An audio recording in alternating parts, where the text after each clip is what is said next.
పోషకాహారం లోపం ఉన్న ఆవులు నుంచి వచ్చే పాలతో తయారు చేసే నెయ్యి.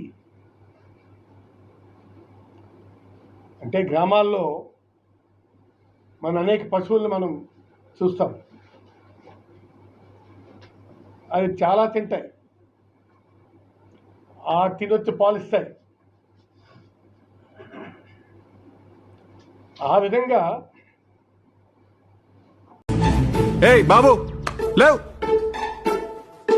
ఆవుల నుంచి వచ్చే పాలతో తయారు చేసే నెయ్యి వల్ల, అలాగే ఆవాలు, అవిసెలు, పామాయిల్ లాంటి వెజిటబుల్ ఆయిల్స్ వ్యర్థాల ఆహారంగా ఇచ్చే ఆవుల నుంచి వచ్చే పాలతో తయారు చేసినటువంటి నెయ్యి.